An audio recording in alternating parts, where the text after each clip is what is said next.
Salut, petite vidéo d'un moment de notre histoire européenne.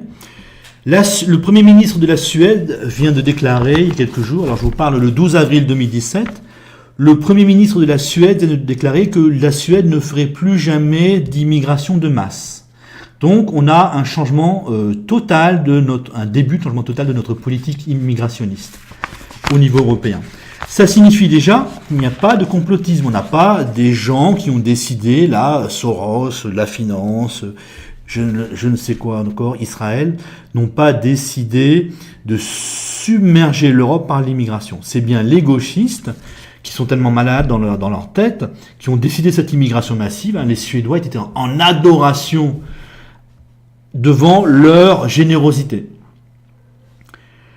Cette immigration massive donc est voulue par tous les tarés de gauche, et la gauche c'est en gros les 20-30% les plus riches, la droite c'est des gens qui ont de l'argent aussi, mais c'est de plus en plus des vieux. C'est la culture anglaise ou la culture allemande qui nous a poussé à cette immigration massive, à cette adoration de l'immigration, parce que apparemment on a partout une haine de ces compatriotes pauvres, et pour haïr le proche, ils ont vénéré le lointain, parce que ces gens-là ont besoin de haïr et de vénérer en même temps. Donc c'est ça, ce scénario-là de haine des petits blancs de la part de la gauche, de la part des gens aisés, des très diplômés, et donc en compensation de l'amour à l'égard des gens de couleur, à l'égard des gens considérés comme différents, qui se termine aujourd'hui. C'est très important. On a vécu, je pense, là-dessus sur 30 ans, adorer les immigrés, adorer les Français de couleur. Donc ça se termine au niveau européen en général. C'est le début de la fin. Le Premier ministre suédois vient de dire « on arrête toute immigration de masse ». Ça signifie certainement que tous les Suédois maintenant sont d'accord pour ça, y compris donc les Suédois des classes populaires qui déjà en avaient marre. Maintenant, c'est les bobos suédois qui admettent que ça pose problème. On bascule de l'adoration de l'autre à sa détestation. Ce qui commence en ce moment, ces jours-ci, donc c'est le début, donc la fin de l'adoration et le début de la haine, le début du rejet. On va passer de l'antiracisme au racisme. C'est ça qui se passe. Parce que les Suédois sont des gens de culture allemande, l'égalité ils ne connaissent pas. Donc à partir du moment où ils cessent de dire les Noirs et les gens considérés comme musulmans sont merveilleux, ils sont obligés de dire les Noirs et les gens considérés comme musulmans sont un problème. Tous.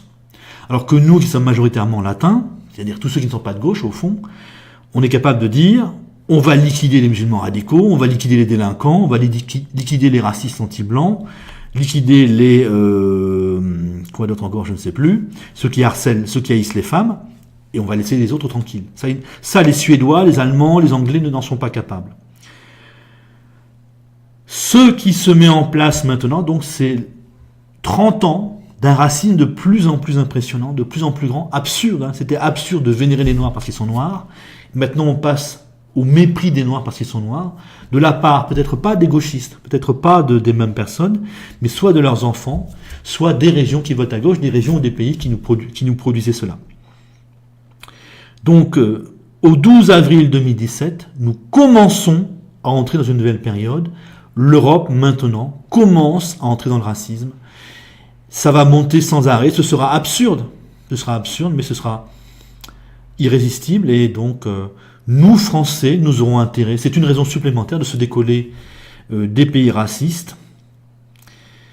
Et donc, le rendez-vous avec l'histoire se précise. Salut!